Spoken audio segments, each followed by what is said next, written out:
una vez de invitarme una vez más a este magnífico congreso y hago un saludo especial a esta embajada italiana que me acompaña aquí en esta fenomenal mesa. Es un honor, Francesca Benate, Filippo Viglione, dos amigos, y el último congreso aquí estábamos en Argüelles, la Rey Juan Carlos de Quintana, y ya hablamos en una mesa tripartida, ahí personalmente, los echo de menos a ustedes, pero quizá próximamente en Italia estaremos juntos, ya estuvimos en Milán, en Padova, Parma este año, y también con ellos un saludo especial. Grazie mille de estar con nosotros. Vicenza Conte, por la primera volta personalmente, es un placer conocerte, acompañar tu trabajo e impartir mesa contigo. Bien, y aquí llegados, para los que me pagan, seguridad sanitaria versus privacidad en el futuro post-pandémico en Brasil y Unión Europea. No podría ser de otra manera porque estamos aquí en un centro de derecho europeo con Gabriel Martín, el director, el vicerrector de internacionalización de esta magnífica universidad, y aquí Felipe Viglione, también el propio el director del Departamento de Diritti Comparade de la Universidad de Parma, y todos saben que lo derecho comparado es la materia científica más interesante para el futuro del derecho. Países, varias materias de derecho, varios autores y autoras, yo pienso que es lo futuro, es la interdisciplinaridad del derecho. Entonces, un resumen soy muy breve aquí, así en castellano, retraduciendo mi ponencia aquí en esta universidad, pero después regresaré a la lengua de Camões, porque tengo aquí una asistencia mayoritariamente brasileña y sé que nuestros compañeros italianos y compañeras me van a percibir también bien. Datos personales tienen cada vez más importancia en nuestro día a día. Las informaciones sobre preferencias, rutas que utilizamos, até mesmo dados sobre la salud, fican almacenados e están a ser utilizados para identificar enfermedades e até mesmo indicar predisposiciones genéticas, buenas y malas. Así, la cuestión que quisimos abordar en este artículo fue la de los límites de hasta dónde el Estado puede utilizar, divulgar o mismo almacenar nuestras informaciones sensibles, nuestros datos sensibles, como por ejemplo son quién se vacunó, quién no se vacunó, qué tipo de vacunas llevamos, la nacionalidad donde fue realizada la vacuna y la parte de Portugal y de Brasil donde la tomaran. Y ainda abordar la cuestión de saber si es o no el deber del Estado garantizar que solamente las personas vacunadas puedan circular en varios espacios, en algunos espacios, o al revés, prohibir la circulación de estos que no se encuentran vacunados a hospitales, universidades o cosas que no se pueden hacer online, no sé. Las ponencias después del COVID están muy internacionalizadas, internacionalizables, porque efectivamente las podemos hacer, vacunados o no, desde nuestro departamento, desde nuestra casa, sin posibilidad de contaminación de nuestros ponentes, de otros amigos y del auditorio.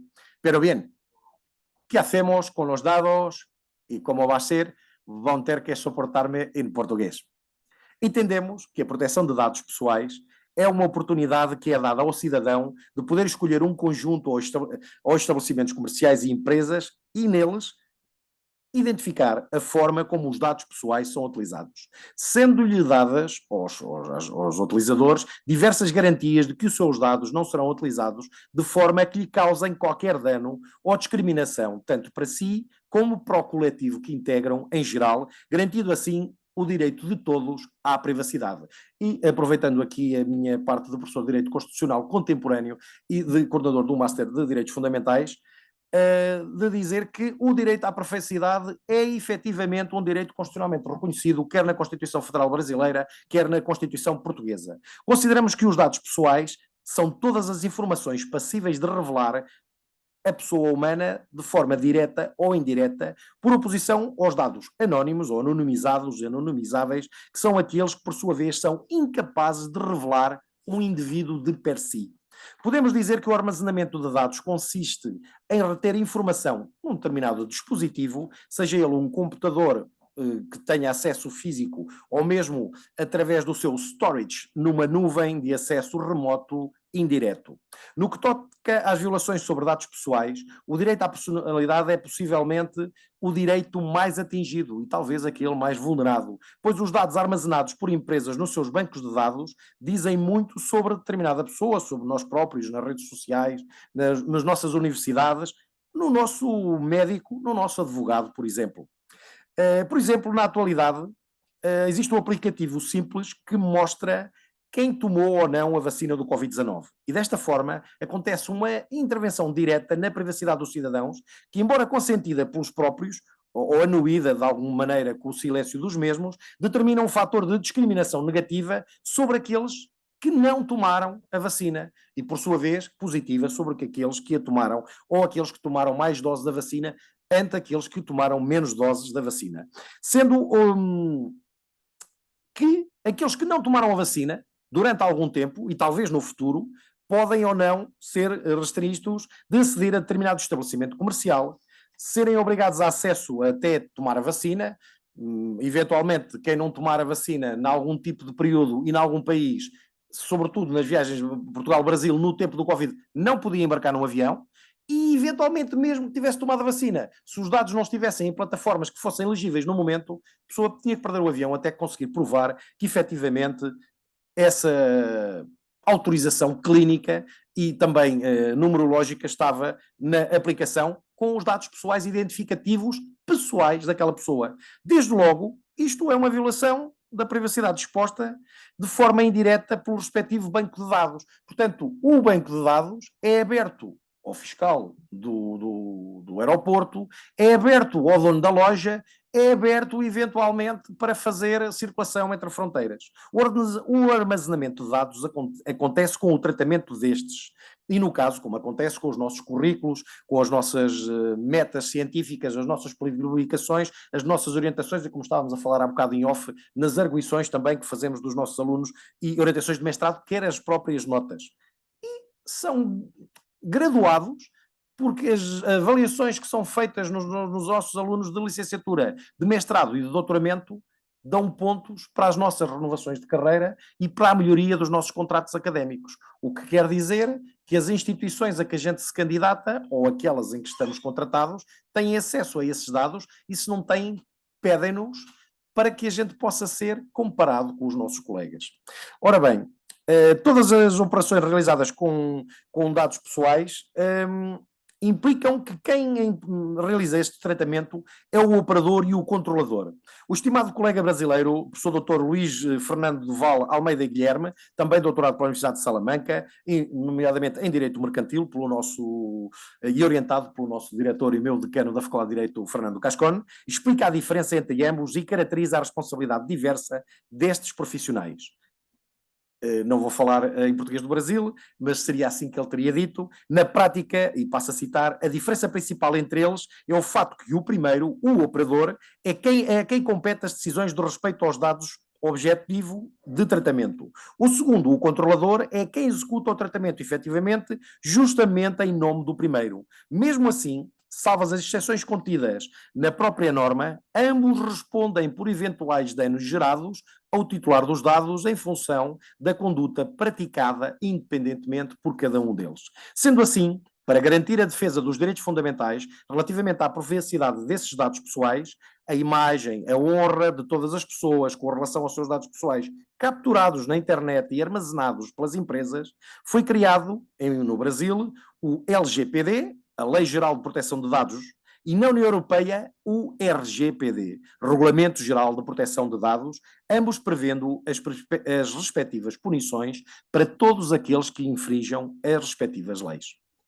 Os limites para o uso dos dados armazenados devem ser respeitados por todos, sobretudo pelos respectivos Estados sujeitos a estas legislações.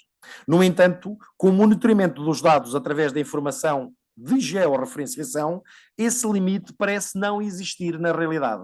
Se eu quiser tagar aqui o meu auditório, os meus colegas de mesa na Universidade de Rei João Carlos, O meu celular, o meu telemóvel, obriga-me a dizer onde é que eu estou e a abrir a identificação do GPS. Basicamente, se eu quiser dizer à minha mãe, à minha mulher ou a qualquer outra pessoa da família, à minha universidade, que eu estou numa universidade italiana, não o posso fazer porque o sistema vai-me georreferenciar e geolocalizar aqui. Claro, como bom advogado, eu poderia sempre dizer que o meu telefone estava na posse do Fábio Veiga, que por engano o tinha trazido aqui e só por isso é que eu me encontrava aqui georreferenciado. No entanto, nós já não somos mais os detentores dos dados. Porque se eu quiser colocar aquele tag a dizer Rei João Carlos Fundación, Calle Becerra, basicamente o meu telefone obriga-me a autorizar por defeito a minha georreferenciação. Por exemplo, sob a premissa proteção de dados pessoais, estão a ser utilizados e compartilhados dados por campanhas para garantir o direito à saúde. Quer garantir o direito à saúde? Dê-nos os seus dados pessoais. Já tomou a vacina do Covid? Quantas doses tomou? Em que país é que tomou? Quem é que foi o fabricante que lhe deu a vacina? Qual foi o médico? Em que estabelecimento é que tomou? Se é de Coimbra, porque é que tomou em Lisboa a segunda dose antes de entrar no avião? Tomou em São Paulo, quando vinha do Congresso com o professor Fábio Veiga, uma outra vacina de uma outra proveniência norte-americana. Porquê? Basicamente esses dados, uma vez dada a autorização, sobre esta égide do direito à saúde, passam a estar no mundo. Neste sentido, no Brasil, em 6 de fevereiro de 2020, foi decretada a Lei 13.979, que no seu artigo 6 define: é obrigatório o compartilhamento entre órgãos e entidades de administração pública federal, estadual, distrital e municipal, veja só, de dados essenciais à identificação de pessoas infectadas e com suspeita de infecção do coronavírus, com a finalidade exclusiva de evitar a sua propagação. Basicamente, a obrigatoriedade de evitar a propagação da doença é, se eu for portador, curarem-me. Não é difundir os meus dados publicamente para que eu possa ser restrito de circular em determinados tipos de ambientes, nomeadamente nos aviões para Portugal, que é onde eu resido. A obrigação a que se refere o capítulo anterior estende-se às pessoas jurídicas de direito privado quando os dados forem solicitados pela autoridade sanitária. Bem, mas a autoridade sanitária não tem capacidade para identificação nem para me requerer obrigatoriamente, nos termos do direito constitucional, esses dados. O direito sanitário não tem essas permissões. O direito sanitário está no âmbito do direito administrativo. O direito constitucional está no âmbito da lei nacional. E com base nisso, só um tribunal ou uma autoridade judiciária ou policial é que me pode pedir obrigatoriamente estes dados. Não pode ser uma autoridade sanitária, no meu humilde opinião. O Ministério da Justiça manterá dados públicos, da saúde, peço desculpa, da Justiça também mantém, naturalmente, manterá dados públicos e atualizados sobre os casos confirmados, suspeitos e em investigação relativamente às situações de emergência pública sanitária, resguardando o direito ao sigilo das informações pessoais. Quando isso for possível e se conseguir. Mas uma vez lançados na nuvem, não vai ser a autoridade sanitária que vai ver, nem vai ser o controlador dos próprios dados. Portanto, os dados podem depois ser passados, vistos por outras empresas, algumas privadas da área da saúde hospitalar ou outras, e difundidos por esse mundo fora, para eu receber e-mails, sei lá, de produtos para a queda do cabelo, para aumentar a minha produção capilar ou outra coisa qualquer que me queiram vender. Verificamos aqui que a obrigatoriedade do compartilhamento das informações não traz nenhum tipo de consentimento do titular prévio, nem lhe garante a ele a opção de escolha sobre compartilhar ou não as suas informações. E eu escolho não compartilhar, conforme estava previsto originalmente na respectiva Lei de Proteção de Dados no Brasil. Resta-nos então constatar que, na prática, esta é uma decisão arbitrária da política e por parte do Estado brasileiro, neste caso. E do Estado português também, na Europa não é muito diferente. Não sendo esta decisão acompanhada de nenhuma diretriz justificativa de política interna na sua coleta, tratamento, segurança ou até a eliminação dos dados, nem para tal de transparência sobre os limites da utilização dos mesmos. O consentimento do titular é dado como se fosse implícito, não havendo para isso qualquer proteção à privacidade do próprio detentor dos dados. Segundo Oliveira, em 2020, a administração pública, que cito aqui, ao compartilhar dados da titularidade de pessoa natural de forma obrigatória e sem processamento adequado, acarreta reflexos negativos à pessoa natural, à própria pessoa. Há um fluxo informacional desnecessário sobre a justificativa de evitar a propagação de qualquer doença, seja o Covid ou qualquer outro, o que pode ocasionar uma discriminação dos dados ofensiva à dignidade da própria pessoa humana. Questiona se seria necessário, para evitar essa disseminação do Covid, a passagem desses dados e a vulneração desses direitos fundamentais protegidos constitucionalmente, dados que, sobre a opinião pública, também têm raça, filiação e organizações de caráter político-religioso, até como a opção sexual. Certamente que não. Porém, o artigo 6 não veda esta possibilidade e, pelo contrário, até a permite e reforça. Além da problemática do compartilhamento de dados sem consentimento do seu titular, ainda temos que assinalar a possibilidade de discriminação deste por utilização aberta destes dados contra o seu próprio interesse ou interesses coletivos integrados das mesmas circunstâncias, pois não havendo informação sobre quais são os filtros utilizados e para que fins se destinam os respectivos dados, seja a pesquisa, compartilhamento, amostragem ou determinado grupo de sociedade, não podemos, neste caso, avaliar a bondade e a necessidade, o caráter obrigatório da solução implementada na realidade no futuro pelo Estado. A falta de transparência desta questão causa assim uma desconfiança e insegurança por parte da população face ao Estado e aos operadores obrigados à tal proteção legal de dados. Uma vez que quer o Brasil no LGPD, quer a Europa no RGPD, que garanta ou devia garantir um tratamento transparente das informações, aparentemente, um não cumprimento destas regras por parte de quem as criou faz-nos crer que não existe segurança jurídica quando se trata de dados sensíveis da população. Porquê? Ninguém detecta que eles estão a ser vulnerados. Apenas são guardados, mas depois quem é que os guarda diariamente? Em que bases de dados é que estão colocados? Quem é que tem acesso a esses bases de dados? Basicamente, muitíssimo obrigado, não está a ser controlado. Portanto, quem é que controla o controlador? Essa é a questão. Teria aqui passaportes vários sobre as vacinas, que neste caso aqui, quer na União Europeia, quer em Portugal, foram difundidos, nomeadamente nos eventos Iberojur. Fábio Veiga dizia-me: João, já temos passagem de avião, João, já temos hotel, vamos ficar perto da universidade. Não se esqueça de trazer o seu certificado digital, senão vamos ter que ficar no estado em que aterramos ou nem sequer conseguimos sair de Portugal.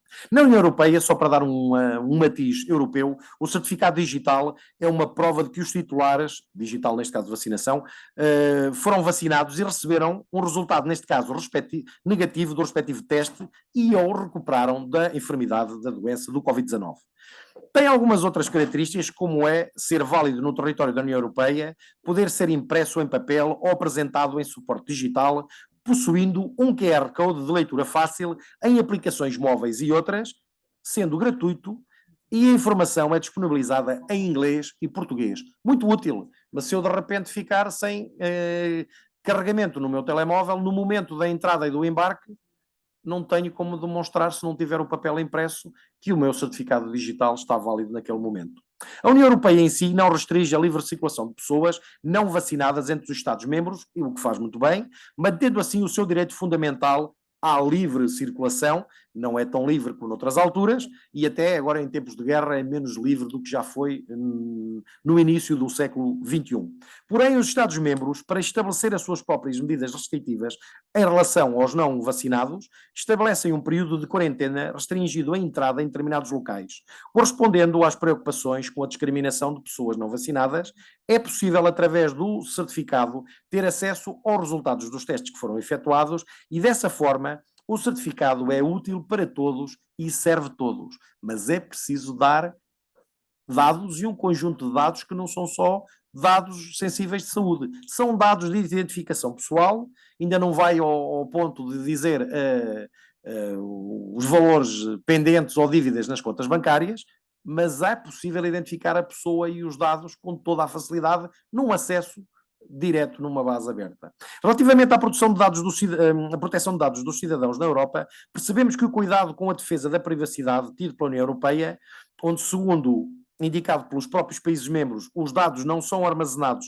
ou conservados quando o certificado é conferido noutros países do bloco europeu, desta forma percebemos que a privacidade dos dados fica restrita ao país onde a pessoa reside e onde é também membro da União Europeia. No entanto, numa discussão que deu agora à estampa, um livro fantástico sobre inteligência artificial, dados sensíveis e proteção de dados, que saiu em inglês agora na Polónia, a convite da Universidade de Rzeszów, eu e o próprio professor Fábio Veiga participámos das discussões abertas com engenheiros informáticos e com representantes municipais das bases de dados. E qual era a questão da nossa reunião na Polónia, que depois deu à estampa como um livro sobre inteligência artificial no futuro, nomeadamente sobre a proteção de dados sensíveis? É no próprio país que se armazenam os dados dos polacos. É em Portugal que isso acontece. A questão é em base de dados privadas ou em base de dados públicas. Porque se for privadas, o Estado é obrigado a garantir a sua proteção. Se forem públicas, eles também são obrigados. No entanto, têm muito interesse em poder vendê-los. E vou para o último minuto. A privacidade e a segurança são dois princípios básicos do Estado de Direito e que devem ser garantidos à população. Tanto no Brasil como na União Europeia foram feitos esforços significativos para a redução da propagação do vírus e da vulneração dos dados. Apesar disso, ao criar o passaporte de vacina, colocámos em jogo um dos maiores princípios do homem, o da liberdade. E se é certo que o Estado, em nome de um bem maior, pode vir a decidir determinar quem é que pode entrar ou não em determinados lugares, sabemos que estas informações pessoais são sensíveis e que podem ter um valor imensurável para as empresas. Não há uma garantia que os dados referentes à nossa saúde estejam em mãos somente de empresas bem intencionadas. Portanto, aqui o compliance que o professor Fábio Veiga tem vindo a ensinar aos seus alunos nas suas aulas de direito comercial são muito importantes. Quem é que pode garantir no futuro a nossa proteção diante da fuga de dados para outras bases de dados mais comerciais? Na nossa opinião, se o Estado pode proibir a circulação de indivíduos em certos lugares, não seria mais fácil e justo garantir a obrigatoriedade da vacinação ao nível nacional e internacional por razões de força maior, evitando teoricamente, a atual proibição de ir e vir os indivíduos baseado em consultas e partilhas de dados, algumas ilegais ou inconstitucionais, ou pelo menos com o risco de vulneração. E assim, para terminar, apesar de muitas crises da história da humanidade, podemos, num futuro próximo, viver um cenário novo de controle sanitário, onde a apresentação de um certificado digital de vacinação ou outro de boa saúde é, de facto, o próximo passaporte universal para poder garantir o direito da entrada a cidadãos ao mundo dos supermercados, das farmácias, dos aeroportos, das universidades, em todo o país. Muitíssimo obrigado.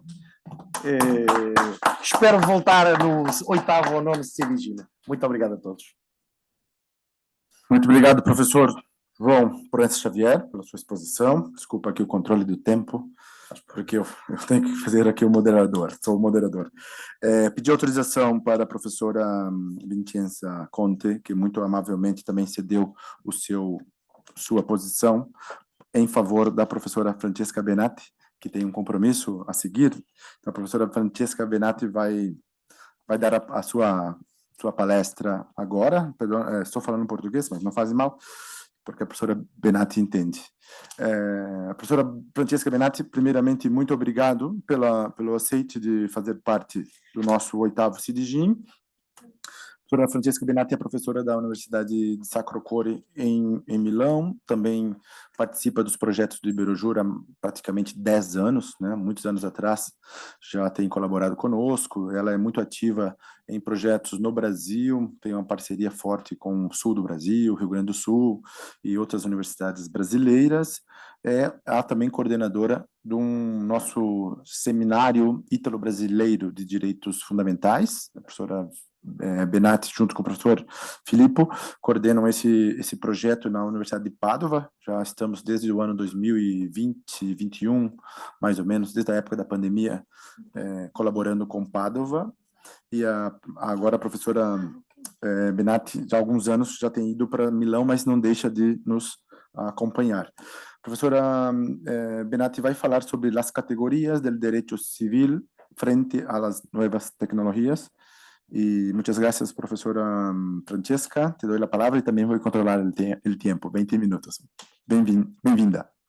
Muchísimas gracias. Espero que me entiendan bien. En primer lugar, quiero agradecer por la invitación Iberojur. Es siempre un placer y un honor participar a vuestros eventos y también compartir mesa con colegas y amigos. El tema de lo que son las categorías del derecho civil frente a las nuevas tecnologías es un tema sobre lo que se debate en casi todos los sistemas jurídicos, porque nuestra era se caracteriza por un progreso tecnológico y científico sin precedentes, debido a lo que es la rapidez y omnipresencia del progreso tecnológico. Podemos decir que la realización técnica ha reemplazado a la social y está vinculada a una sensación de incertidumbre muchas veces. Sobre todo, determina nuevos problemas, nuevas relaciones de fuerza que son completamente nuevas. Y el examen de la realidad, tanto jurídica como social, económica y política, parece confirmar estas observaciones. Los intentos de regular los descubrimientos tecnológicos son difíciles, a menudo obstaculizados por la ausencia de una uniformidad de opiniones, ideologías, valores y muchas veces la dificultad de comprender completamente el alcance y las consecuencias efectivas de los desarrollos. Y muchas veces hay un tema de evidente lentitud de la legislación, ya sea legislativa o jurisprudencial, en comparación con lo que puede ser la velocidad del progreso. Tenemos muchas veces problemas nuevos y no tenemos el tiempo para regularlos porque la tecnología evuelve, muda nuestra manera de vivir. Una evolución limitada al derecho civil nos muestra cómo algunas instituciones, categorías innovadoras desafían a lo que son hoy las figuras tradicionales. Podemos decir que vemos cambios tanto en la categoría del contrato como de la responsabilidad, como en la categoría de la propiedad y también con la idea de la persona, porque, por ejemplo, la inteligencia artificial crea es autora y cómo tenemos que regularlo. En este caso, por ejemplo, con referencia, voy a decir pocas palabras con referencia a todas esas categorías, porque el tema fundamental es, tenemos la necesidad de reglas nuevas, podemos adaptar las reglas viejas, o sería una mezcla de reglas nuevas y viejas. Yo creo que la tercera solución, que es la solución que casi todos los sistemas jurídicos están intentando, sobre todo en Europa, con una regulación muchas veces muy pervasiva, es, creo, la más probable. Con referencia al contrato, podemos decir que la difusión de los smart contracts y de la blockchain, junto con la blockchain, ha planteado en doctrina la cuestión sobre su naturaleza realmente contractual, o se constituyen el primer paso hacia la muerte del contrato como se concibe tradicionalmente. Aunque una definición parece difícil, muchos autores dicen que son simplemente sistemas de ejecución y otros afirman provocativamente que no son inteligentes y no son contratos. Podemos decir que son protocolos que facilitan, verifican o hacen cumplir la negociación o ejecución de un contrato con un mecanismo if and when. Y si vamos a analizar lo que es la definición de los contratos de los países de civil law, que identifica el elemento central en el acuerdo, podemos preguntarnos si debe examinar si existe o no en los casos de los contratos inteligentes. Y lo mismo podemos determinarlo en relación a los contratos en common law, donde el elemento central de la consideration es un elemento que debe estar para que sea reconocido un contrato. Entonces podemos preguntarnos, ¿hay un contrato en el caso de smart contract? Parte de la doctrina ha observado cómo estamos en proximidad de un escrow debido al mecanismo if and when o if and then. El smart contract también podría calificarse como un contrato tradicional, unilateral, oferta al público de conformidad con el artículo 1326, por ejemplo, en el Código Civil italiano. La naturaleza legal, por lo tanto, depende de la tecnología utilizada, que es la que conforma el caso, y también nuestra respuesta a la pregunta son contratos. Sin embargo, plantean numerosos problemas con respecto al paradigma tradicional. En primer lugar, verificar ciertos requisitos, como la capacidad, puede ser complejo.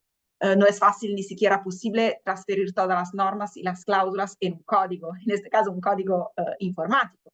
A menudo, de hecho, la ejecución del desempeño contractual implica la evaluación de estándares de razonabilidad, buena fe y diligencia.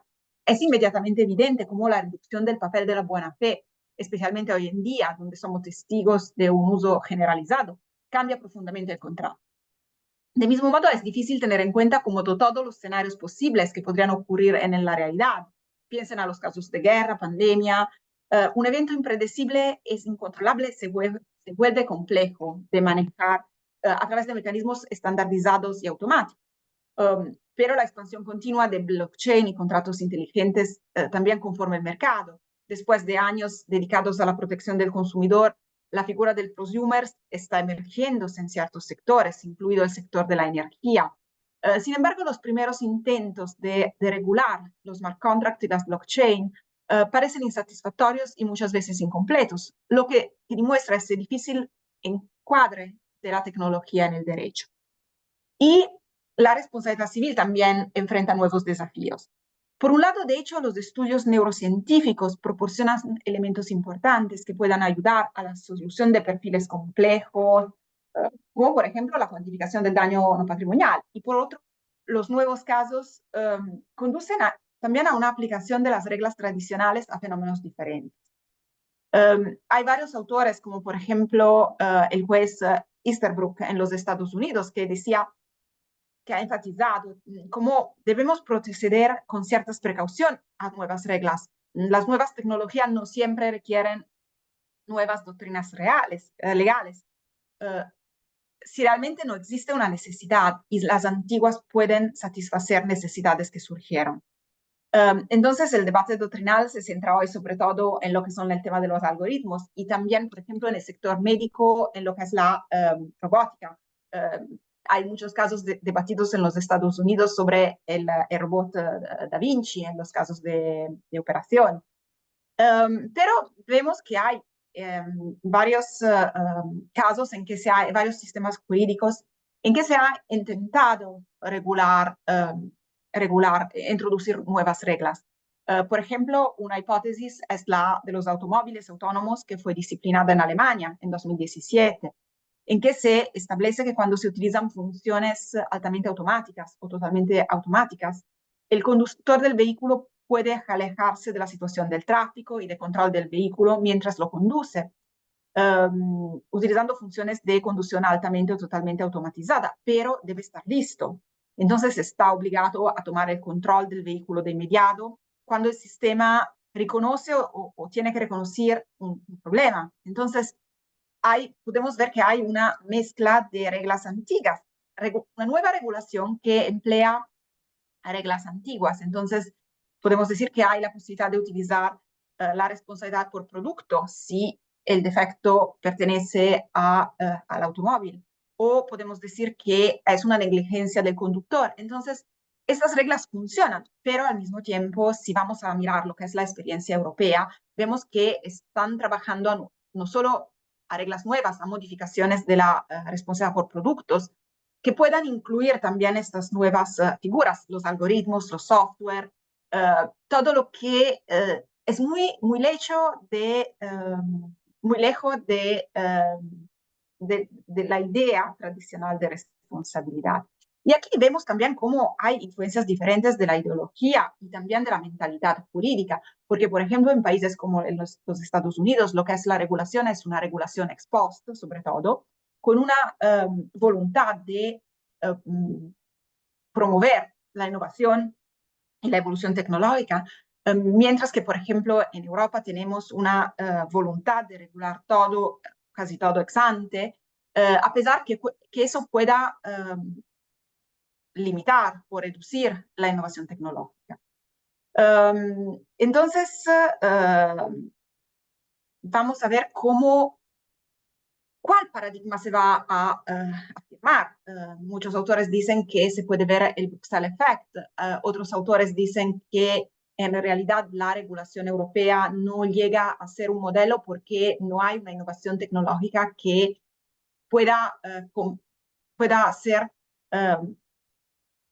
comparada a la de los Estados Unidos. Y también vemos que con referencia sobre todo a lo que es la responsabilidad, a lo que son el tema de los coches autónomos, de las automóviles autónomas, vemos que hay la experiencia de países como Japón y China, que están también regulando estos sectores de una manera más precisa, después de años que eran más parecidos al modelo de los Estados Unidos, entonces sin una regulación específica.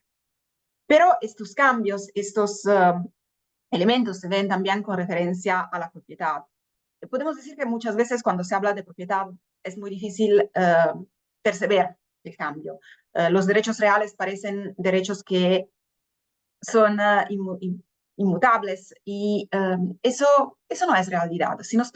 Fíjense, con referencia a la propiedad era considerada muchas veces sobre los bienes inmuebles. La realidad, la riqueza, los activos eran los bienes inmuebles.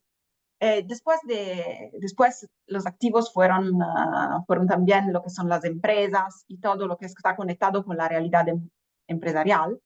Y ahora tenemos muchos bienes como los algoritmos, los datos, que tienen un valor económico, pero son muy diferentes.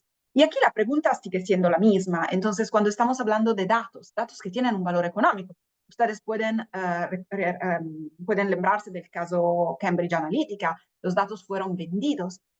La propiedad de estos datos puede ser considerada la misma o tiene que cambiar nuestra idea de propiedad. Y estoy hablando de datos como en el caso de datos informáticos, pero tenemos, por ejemplo, todo el tema de los datos genéticos, todo lo que muda un poco lo que es la idea de propiedad y también los derechos. Y también vemos que la misma propiedad cambia, se conforma a diferentes exigencias y diferentes realidades. Y lo mismo, el otro tema siempre bastante relevante es lo que es el encadre de estas ideas de propiedad. ¿Cómo podemos limitar? ¿Cómo podemos reducir? ¿Podemos utilizar esta idea también liberal de derecho de propiedad o tenemos que limitarla? Y el otro tema, el otro sector es la idea de persona. La idea de persona con referencia a lo que es todo el derecho de la propiedad intelectual. Casi todo el mundo hoy puede ser creador a través de programas de inteligencia artificial. Tenemos varios ejemplos de inteligencia artificial que ha escrito artículos, ensayos. Tenemos ejemplos de inteligencia artificial que ha creado obras de arte basándose sobre modelos como, por ejemplo, los cuadros de Picasso, de Van Gogh. En estos casos podemos decir que el paradigma del autor puede ser aplicado sin problemas a todo lo que es el tema de la inteligencia artificial. Aquí vemos que los sistemas jurídicos, después de un momento en que estaban intentando atribuir al algoritmo una función casi de persona, ahora hay un momento en que esta idea se ha rechazado y muchos proyectos han rechazado esta idea del algoritmo como autor y se centran en la idea de la persona que ha empleado el algoritmo. Hay muchas sentencias, muchas decisiones. Para comparar con otros sistemas, por ejemplo, puede ser interesante una decisión del Tribunal de Beijing en que ha dicho que el autor de la nueva obra no era tanto el algoritmo, sino la persona que ha utilizado el algoritmo porque ha brindado instrucciones, ha brindado creatividad, ha brindado su esfuerzo autónomo e independiente. Entonces, vemos cómo todas esas categorías cambian. Y los cambios tecnológicos también plantean preguntas profundas sobre el concepto de persona, de autonomía contractual, de libertad. Se ha destacado como esa es una revolución que involucra a la persona en sí misma. Hablar a través de máquina o con las máquinas mismas no es lo mismo que conversar con el hablante. Se usa una prótesis intelectual. La persona se ha vuelto esencialmente diferente. Así que incluso recientemente se ha planteado la legítima pregunta de si por casualidad el andamiento de la inteligencia artificial en nuestra sociedad no está causando el fin de aquel humanismo que ha connotado muchísimo nuestra cultura. Por otro lado, ya en la historia de Asimov de 1958, The Feeling of Power, se plantea una hipótesis futura en que el ser humano, a fuerza de delegar sus actividades intelectuales en máquinas, ya no es capaz de hacer cálculos elementales como simples multiplicaciones. Hoy parece posible lo que antes parecía imposible y muchas veces casi una guía, una película de ciencia ficción. Y los legisladores y los tribunales deben tomar decisiones difíciles. Y aquí no abro el capítulo más importante de lo que es la justicia robótica. Entonces, todo el tema del juez que se vuelve robot. Hay casos de jueces que emplean ChatGPT para decidir. Hay casos de tribunales digitales, como por ejemplo en China, donde muchas veces es el algoritmo que decide. Está claro que hay casos en que la técnica sea útil y no podemos regresar, no podemos volver a 1800, porque proporciona las herramientas para una evaluación exhaustiva. Pero eso no puede suceder, yo creo, sin crítica. Un primer aspecto a considerar es cómo la tecnología y la ciencia no deberían ser la base fundamental o la única base de las decisiones. Y eso implica que no todo lo que parece posible, yo creo, debe considerarse admisible. Con referencia al derecho civil, yo creo que las categorías tradicionales están evolviendo y creo que eso es siempre ocurrido en la historia del derecho. Lo que me parece importante es que esa evolución sea una evolución razonable y que se radica en dos elementos. La primera es la naturaleza incierta de los datos científicos y también existe una dificultad inherente en el uso de las ciencias por los tribunales. Creo que al final el uso de la ciencia y de la tecnología como base no debe hacer olvidar que hay otros valores y principios a que ellos mismos deben inclinarse. Entonces, creo que las categorías van a cambiar, pero no debe olvidar por qué estas categorías nacieron: la libertad contractual, la autonomía de la persona, la posibilidad de protección de la persona. Entonces, la técnica es una herramienta, debe considerarse una herramienta y también si permite cosas imposibles, no puede hacer olvidar todo lo que es las razones del derecho privado y de sus instituciones. Muchísimas gracias. Muchas gracias, profesora Francesca, por su exposición muy clara y también muy interesante. Tengo un alumno de doctorado que está haciendo una tesis sobre los jueces de robots, ¿no? O sea, una parte de la tesis tiene el tema de los jueces robots y no es nada fácil encontrar alguna solución jurídica ahí en este campo, pero tú has dado una buena exposición y le voy a pedir para escuchar después en YouTube. Muchas gracias. Sé que tienes que salir, entonces ya está liberada para salir. Y hasta la próxima. Voy a pasar ahora para el profesor entonces Filippo Vigione, que es de la Universidad de Padova. El profesor Filippo también es nuestro amigo y colabora con nosotros desde hace algunos años. Presencialmente estuvo dando una charla en Oporto en el mes de abril. Fue a Oporto y compartimos allí unos momentos también de amistad con los colegas portugueses y españoles que estaban en Oporto. Ahora es su turno de venir online, porque ni siempre podemos estar presencialmente, pero agradezco también al profesor Filippo por aceptar la invitación y hacer su exposición. El profesor Filippo es profesor de la Universidad de Padova y también está en el departamento del Derecho Comparado, que es su especialización, Derecho Comparado Privado. También digo eso porque para los que están en casa o que están aquí online, pueden muchas veces contactar a nuestros colegas para hacer intercambio, instancias de investigación y quienes están en el tema del derecho privado, que sé que es un tema en Brasil que no hay mucha gente especializada y necesita salir del país para hacer estancias. Aquí tenemos 2 profesores de derecho privado, 3 en este panel, incluyendo Vicenza, que son de derecho privado y comparado. El tema que el profesor Filippo Vigione ha elegido se llama Desafíos de la responsabilidad civil frente a la inteligencia artificial, que también es muy recomendable para quien está investigando la materia. Bienvenido, profesor Vincenzo. Filippo. Muchas gracias.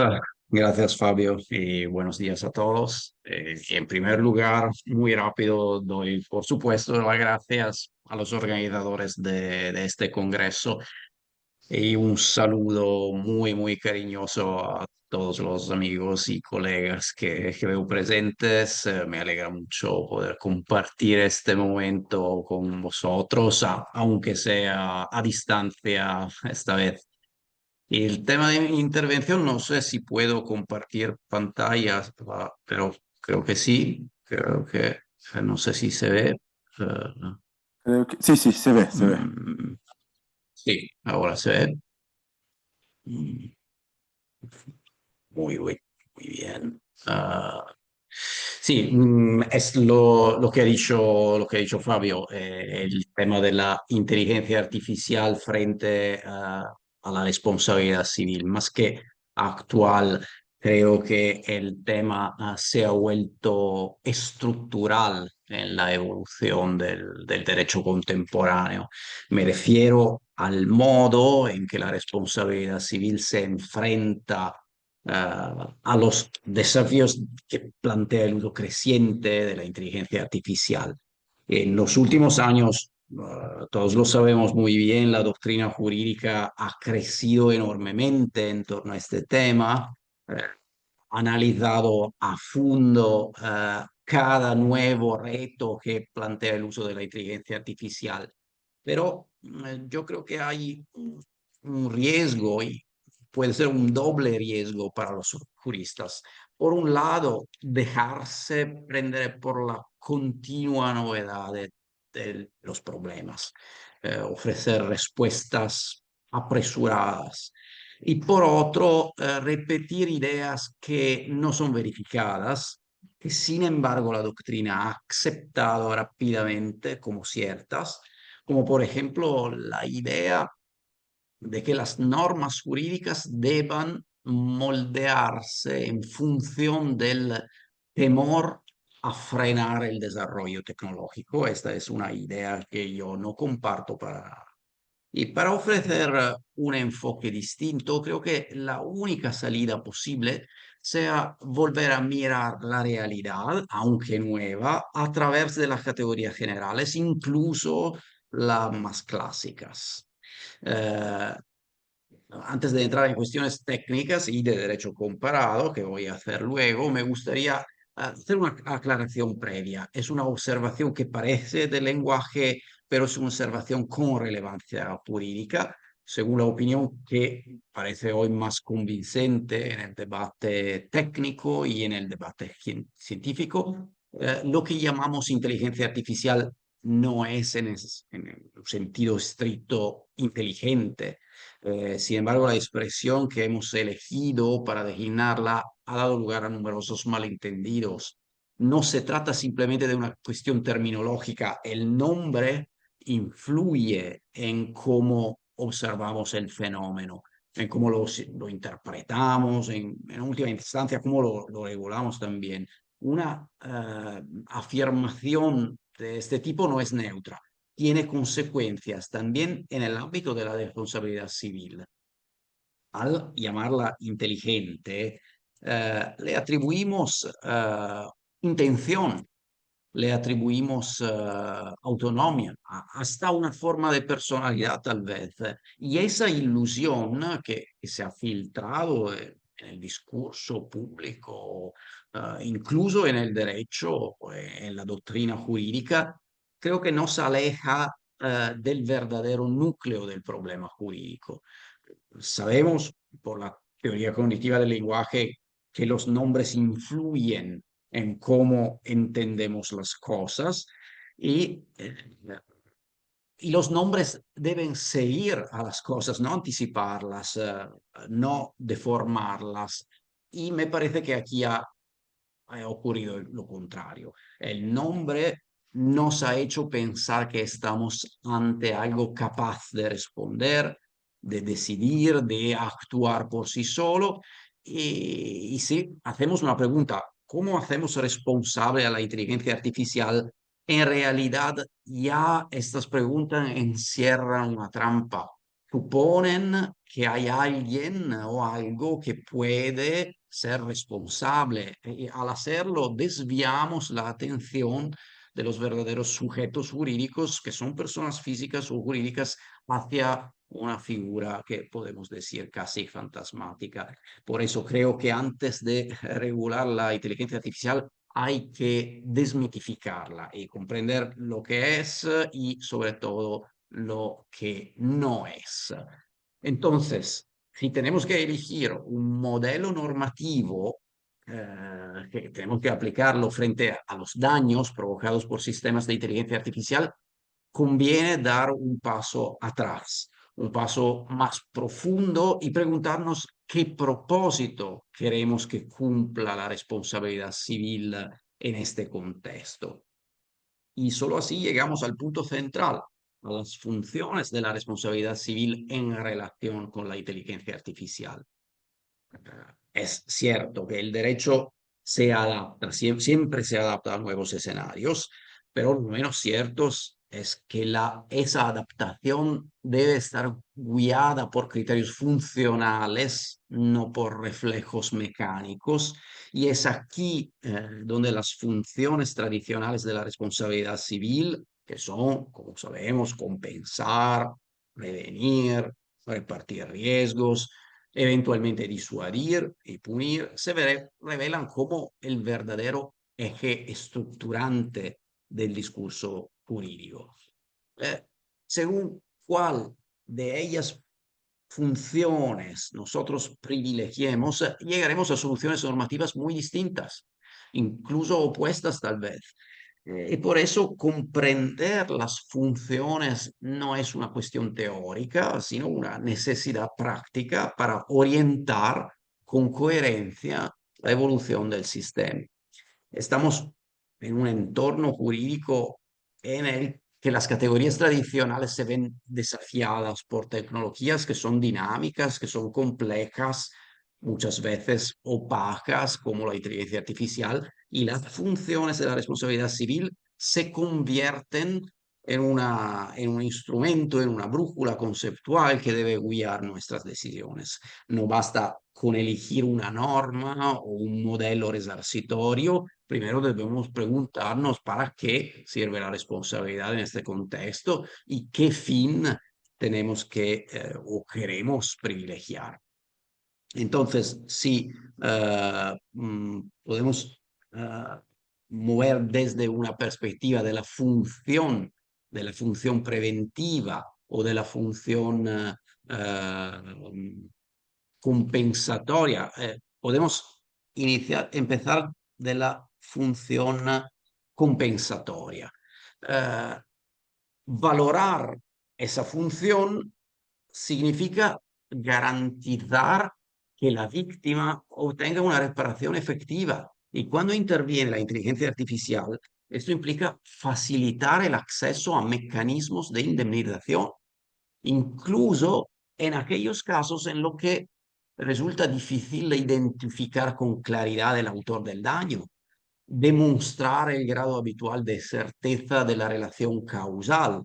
Entonces, esto puede traducirse en herramientas como presunciones de causalidad, inversión de la carga de la prueba, incluso en sistemas de compensación alternativos, que son diseñados para responder cuando no hay responsables claramente identificables. En ese sentido, algunos ordenamientos proponen mecanismos alternativos de compensación, ¿no? En los ordenamientos anglosajones, los no-fault compensation schemes. Es en el caso de un paciente que sufre daños tras recibir una recomendación errónea de un sistema de diagnóstico asistido por la inteligencia artificial. No resulta fácil determinar si el error fue consecuencia del diseño del software, de los datos utilizados para entrenarlo, de la configuración técnica en el hospital. Entonces, valorar la función compensatoria en un caso así significa poner en el centro la tutela del paciente, aunque eso implique flexibilizar los requisitos tradicionales en materia de prueba. Si pasamos a la segunda función que tradicionalmente se atribuye a la responsabilidad civil, la función preventiva o disuasora, poner el acento en esta dimensión significa entender la responsabilidad civil como una herramienta que no solo sirve para reparar los daños, sino como un instrumento para cuidar el desarrollo tecnológico desde el principio.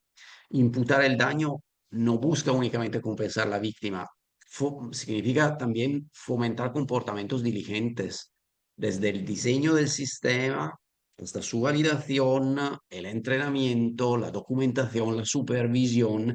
En el ámbito de la inteligencia artificial, esto se traduce en exigir que los desarrolladores tengan obligaciones casi de resultados reforzadas de transparencia, posibilidad de auditoría, control humano efectivo.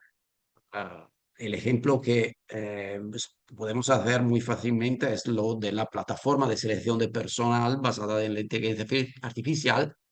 Al filtrar las candidaturas, utiliza criterios discriminatorios. Aunque el daño no afecte a un número elevado de personas, imponer una sanción civil al operador cumple una función ejemplar. Obliga a revisar los procesos de entrenamiento, de validación del sistema, ayuda a prevenir la repetición de prácticas opacas. Y tenemos que tener en cuenta esta función. La tercera que he analizado es la distributiva, que podemos llamar también aseguradora. Lo que se privilegia es una lógica de reparto estructural de los costes sociales del daño, en lugar de exigir al individuo que soporte la consecuencia de eventos que no puede prevenir, no puede evitar. Y esta función es especialmente útil cuando los riesgos son sistemáticos, son difíciles de prevenir por completo, son dispersos en la sociedad. En el contexto de la inteligencia artificial puede implicar la creación de fondos de compensación, seguros obligatorios para ciertos operadores, esquemas de imputación de riesgo en función de la capacidad económica. Un ejemplo claro es lo del dron automatizado conforme a las específicas del fabricante que cae sobre un vehículo y causa daños. No se detecta un defecto específico, pero bajo una lógica distributiva se podría prever una indemnización automática a cargo de un fondo común o del seguro del operador, sin la necesidad de una prueba demasiado difícil. Y al final podemos contemplar también la función sancionadora, punitiva, aunque menos presentes en la tradición europea. Esta función está orientada a desalentar conductas que pueden ser particularmente peligrosas, negligentes. En el ámbito de la inteligencia artificial es muy claro, puede justificarse cuando se omiten conscientemente medidas de precaución, cuando se ocultan riesgos, se ignoran alertas de seguridad. Aquí no se trata de castigar el resultado, sino la actitud que es subyacente, que ha permitido o ha facilitado el daño que se ha presentado. Si pensamos a un proveedor de software de inteligencia artificial utilizado en medicina automatizada, si ignora un informe interno sobre fallos que son recurrentes, tras un daño a un paciente, la responsabilidad no solo debería cubrir los daños, sino también tener una componente sancionadora, o podría tenerla, para desalentar esa cultura, esa aptitud.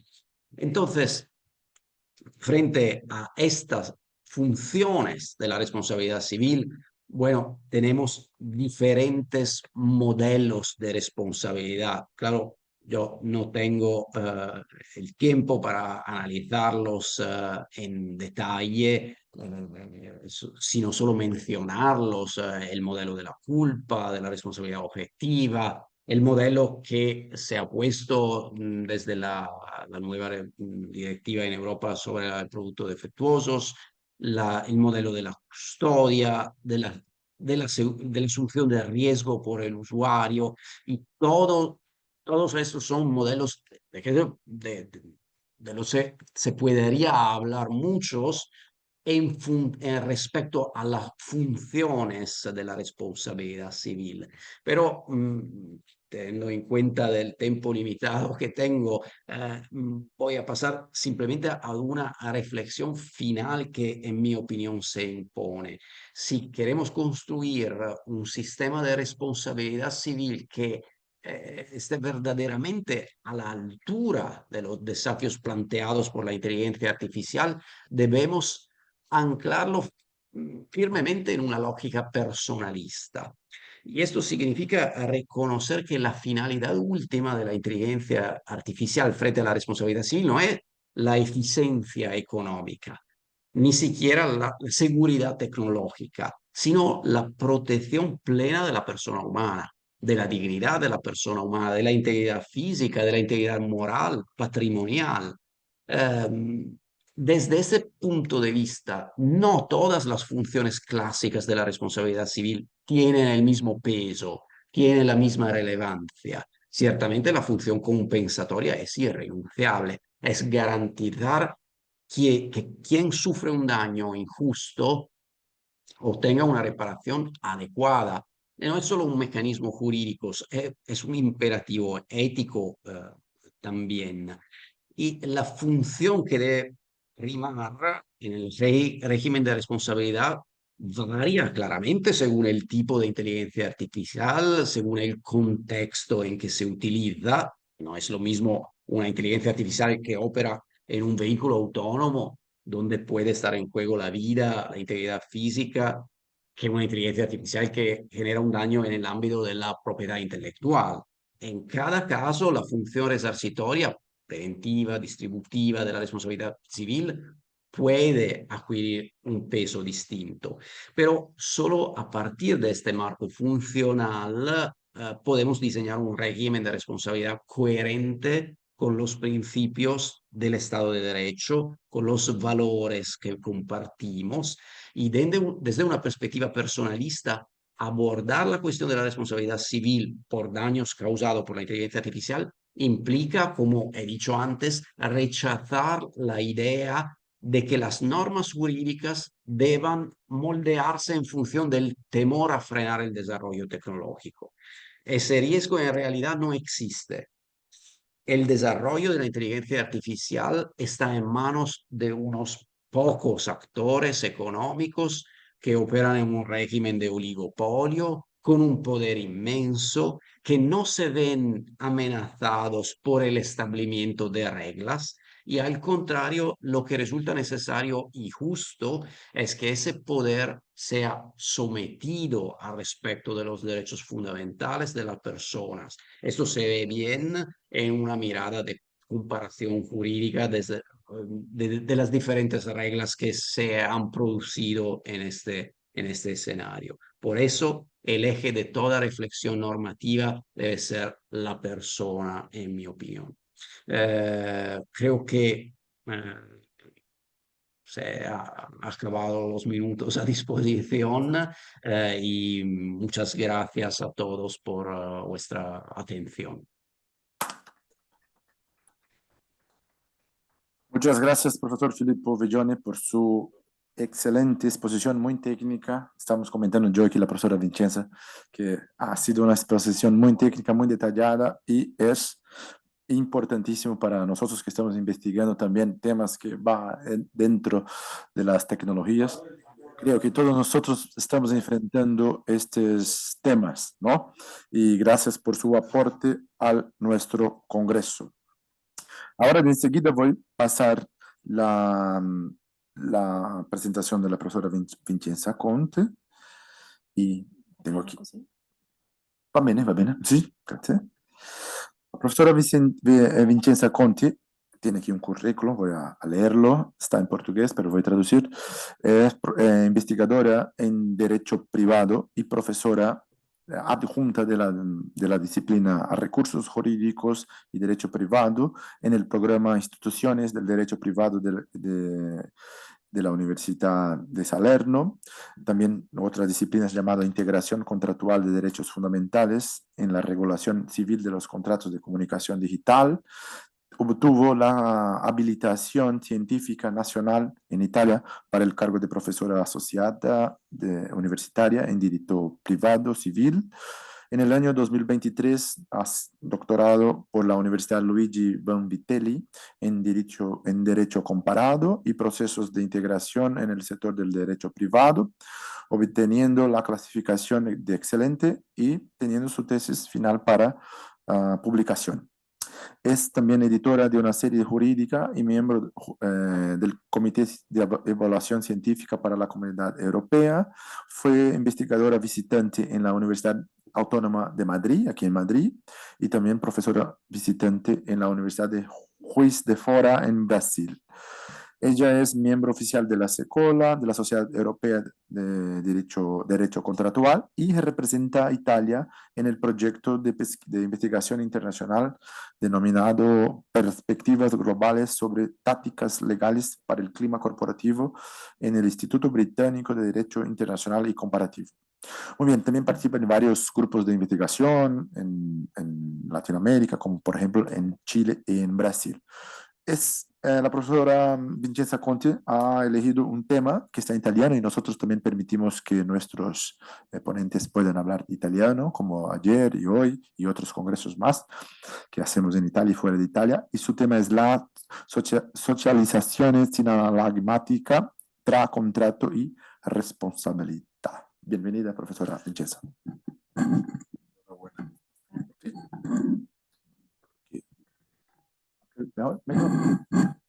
Así. Buenos días a todos. Quiero dar las gracias a Iberojur, al profesor Fabio Veiga y al profesor João Proencia Javer, espero de haber dicho bien, y a todos los colegas y amigos españoles e italianos. Para mí es un verdadero honor estar aquí. Todavía no hablo español con la claridad que me gustaría. He preparado una diapositiva en español y espero que me ayuden a explicarme mejor. Muchas gracias de nuovo e vamos allá. Il tema, la socializzazione sinallagmatica tra contratto e responsabilità, coniuga due problemi che sono centrali in tema di diritto privato dell'informazione digitale. Il primo, la contrattualizzazione dello spazio comunicativo digitale, poiché la sfera pubblica del XXI secolo deve essere studiata attraverso strumenti contrattuali, e il secondo riguarda il mutamento strutturale dei processi di libertà di manifestazione del pensiero, i quali hanno assunto, qui uso un'espressione propria di un costituzionalista americano, Jack Bolkin, una forma triangolare, nella quale diventa centrale il ruolo dei social media, che sono di fatto oggi gli indispensabili intermediari dei flussi informativi di tutte le collettività globali e transnazionali, di cui prima ci parlava anche il professore Xavier. Qual è il punto di approdo di questa relazione? Sarà la ricostruzione nei termini delle situazioni soggettive di diritto civile della posizione del gestore del social media quale fiduciario informativo. Questo secondo la particolare configurazione che assume nel pensiero di Jack Bolkin. Sarò breve, così non vi annoio. Andiamo ai punti centrali. Comunicare nella realtà digitale è anzitutto un fenomeno di natura contrattuale, che si attua nell'ambito di una rete o, come più di recente è emerso nella dottrina italiana, si parla di reticolarità contrattuale. Qual è la differenza? Per rete contrattuale intendiamo un'aggregazione per via contrattuale di molteplici attività imprenditoriali organizzate.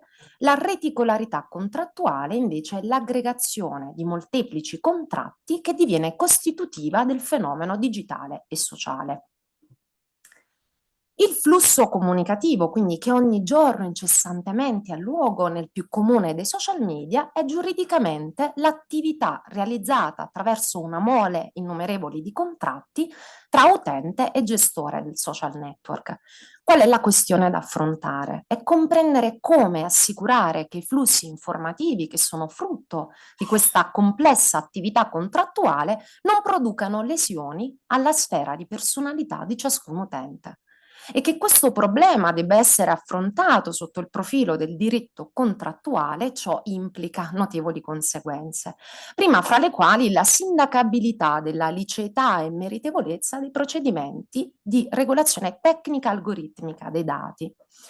La libertà di informare e di essere informati, non in ultimo anche la necessità di configurare quale stretto corollario del diritto ad essere informato un diritto a non essere manipolato in rete, configurano oggi un nuovo ambito di diritti fondamentali, diremo informazionali, nei quali rispetto al modello tradizionale dello scambio, quindi produrre e ricevere informazioni, si considera l'effettività del reale ambiente comunicativo nel quale si muove il soggetto.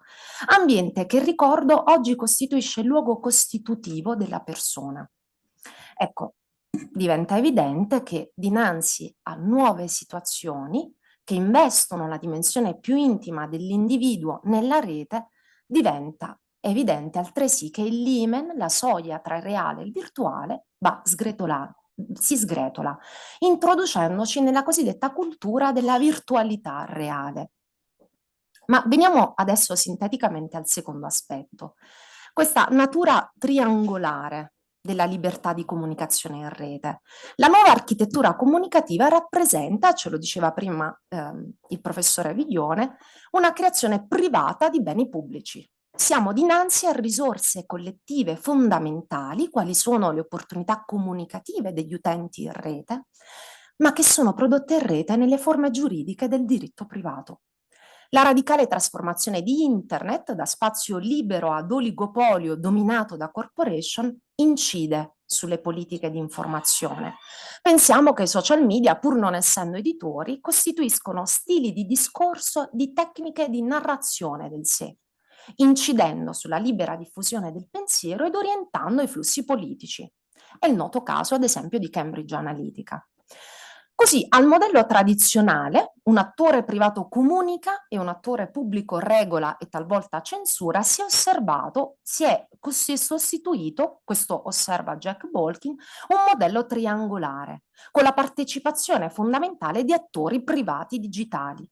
La libertà di parola oggi dipende sempre più da un insieme complesso di attori e soprattutto da un'infrastruttura di comunicazione digitale di proprietà privata, come si è detta appunto oligopolistica.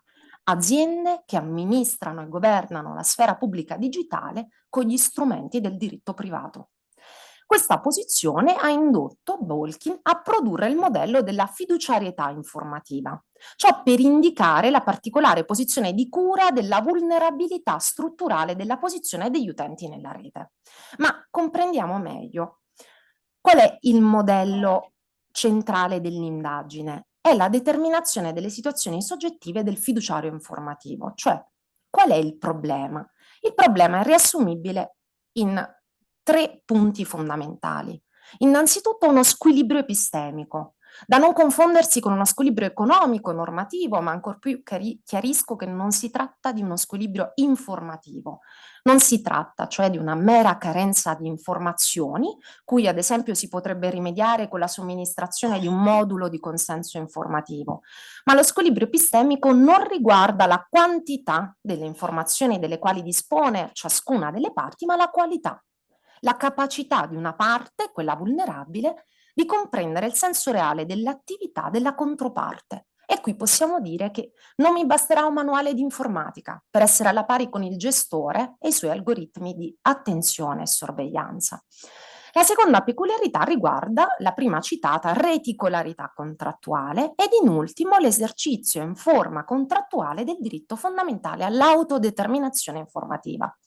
La traduzione di queste esigenze va considerata sul piano tecnico dell'integrazione cogente e anche sul piano delle situazioni soggettive, che non sono altro che il riflesso di un contratto integrato, conformato dai valori fondamentali di un ordinamento giuridico. Quali situazioni soggettive ha il fiduciario informativo? Ne ha tre, per questioni di tempo le annuncerò: l'interesse legittimo, il diritto potestativo e un'obbligazione di non manipolazione che rappresenta poi il cuore del problema. Un interesse legittimo, se consideriamo la rete comunicativa digitale nel suo profilo statico, un diritto potestativo riguarda il rapporto dinamico nel rapporto tra gestore e singolo account, ed infine un'obbligazione di non manipolazione informativa riguarderà invece il profilo dinamico nel rapporto gestore e complesso della rete. Ma veniamo all'obbligazione di non manipolazione del fiduciario. Ogni volta che in rete si è compiuto un atto manipolativo o un atto che costituisca un fondato pericolo di manipolazione, il gestore, in quanto fiduciario informativo, è responsabile di non aver vigilato e soprattutto di non aver agito per mitigare le conseguenze di ciascun atto manipolativo, una volta che gli sia imputabile l'inerzia quando avrebbe dovuto conoscere del compiuto atto manipolativo ad opera di terzi, vale a dire di altri account. A tal riguardo occorrerà osservare il contenuto dell'obbligazione del fiduciario informativo e può essere qui utile ribadire che i contratti sono tutti parte di una rete. Ciascun soggetto è quindi parte di un rapporto contrattuale gestore-account, ma anche terzo rispetto a tutti gli altri rapporti contrattuali, gestore, tutti gli altri account, uno alla volta. Tuttavia è pur sempre parte di una stessa rete. Questa particolarità, l'essere parte terzo ma pur sempre parte di una rete, è stata messa in evidenza dalla civilistica italiana e straniera che ha studiato questo fenomeno. Primo fra tutti Gunther Teubner, il quale definisce questa espressione con questa fattispecie con un'espressione paradosso della rete, che dà luogo, qui mutuando ancora un suo pensiero, ad una ibridazione caratteristica tra effetti contrattuali ed effetti di rete. La prestazione del gestore non può esaurirsi nel dovere primario di prestazione, identificato da parte della dottrina come concessione di una licenza di uso del gestore a ciascun account, sicché la non manipolazione dovrebbe residuare quale dovere secondario di protezione.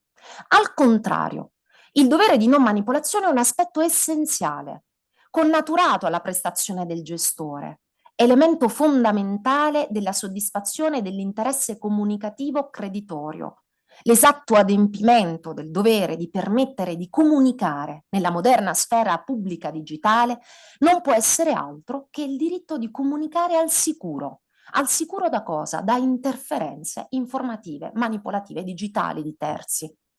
Ecco perché il contenuto della prestazione del fiduciario informativo non è riconducibile al mero dovere di diligenza professionale.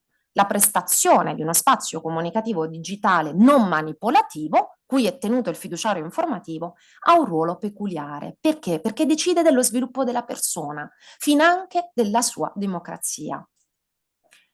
Per le medesime ragioni non si potrebbe dire semplicemente, e concludo, che il contratto tra gestore e account sia un contratto con effetti di protezione al terzo. Perché? Perché anche in tal caso siamo di fronte ad un modello che ha cercato di estendere l'area della responsabilità contrattuale anche a soggetti che non siano formalmente parte del contratto, ma anche qui i titolari di account manipolati sono pur sempre parte della rete. E l'effetto di protezione deriva dal dovere del gestore di vigilare affinché non vi siano manipolazioni, ed è qui preferibile parlare di protezione come effetto di rete e non come effetto verso terzi di un contratto. Tuttavia però questa prospettiva ci ritornerà utile, la prospettiva quindi del contratto con effetti di protezione verso terzi, ogni volta che si debba valutare le conseguenze di atti manipolativi verso soggetti che accedano alla rete senza avere un account. Ad esempio, se i figli del titolare dell'account accedono alla rete con la password dei genitori e poi si ritrovano ad essere manipolati. E qui saremo nella medesima condizione dei figli danneggiati nella loro salute dalle cattive condizioni dell'immobile preso in locazione dai loro genitori. Ma giungiamo al cuore, quindi finale, comprendere la parte rimediale. Cosa fare? Tutta questa complessa architettura di situazioni soggettive è chiaro che è assistita da un punto di vista rimediale da rimedi di tipo manutentivo e non demolitorio. Fondamentale è l'interesse alla continuità comunicativa del titolare di account e quindi avranno poca o nessuna efficacia rimedi quali la risoluzione o il semplice risarcimento del danno, ma occorreranno rimedi in forma specifica di carattere manutentivo. E ciò avverrà mediante l'integrazione cogente del contratto anche con la Drittwirkung dei diritti costituzionali ai sensi dell'articolo 1339 del Codice Civile Italiano, che la sostituzione automatica di clausole, qui chiarisco che saranno sostituite le clausole negoziali con quelle imposte dalla legge, ciò previsto dall'articolo 1339, possa avvenire anche con disposizioni costituzionali è stato ammesso da tempo in dottrina. Non vi è quindi alcun ostacolo teorico per procedere con un'integrazione cogente del regolamento contrattuale, per di più se pensiamo che essa è unilateralmente predisposto dal fiduciario informativo mediante l'applicazione diretta dei principi costituzionali che presiedono all'effettività del diritto fondamentale all'autodeterminazione informativa. Quanto detto ci dimostra che al di là delle formalistiche distinzioni, oggi potremmo dire superate, tra diritto pubblico e diritto privato, l'attuale vocazione collettiva del diritto civile, volto alla garanzia dei procedimenti di regolazione privata di beni pubblici collettivi, quali nel caso di specie l'informazione, potrà attuarsi soltanto attraverso un'adeguata ricostruzione categoriale che conformi il diritto fondamentale all'autodeterminazione informativa. Ciò assicura che l'attuale sfera comunicativa digitale privata sia un luogo civile, non manipolativo, di garanzia di valori personalistici e democratici che esprimono la sintesi più profonda della legalità costituzionale. Grazie, vi ringrazio per l'attenzione.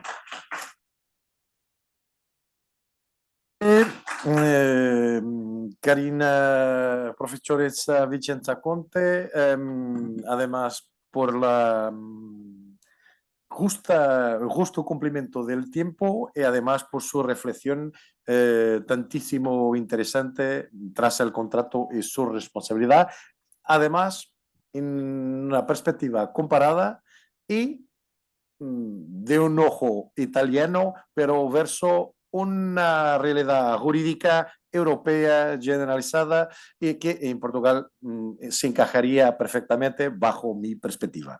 Y enhorabuena por compartirnos mesa, es un placer inmenso poder tenerla aquí personalmente y espero ya, invitada está, a una próxima volta lo Chavo Sidegin en Madrid, 2 años de acá. No tenemos aquí los directores Martín y Alsina, pero penso que estamos todos invitados, nuestra platea también. Y dando cumplimiento al horario, yo diría que como las plenarias siguientes que empiezan a la 1 van a empezar ahí cerca de en 5 minutos, hacemos un receso para restablecer la mesa y pueden tomar un café en este momento. A tutti, aquí en Congreso y en Mundo Digital, enhorabuena y grazie mille a tutti.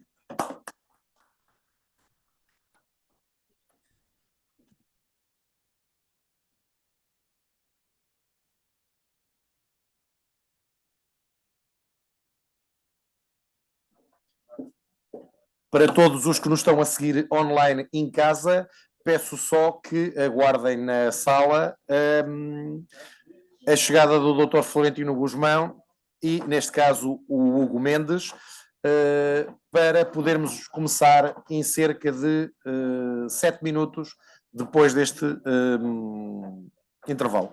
Muito obrigado.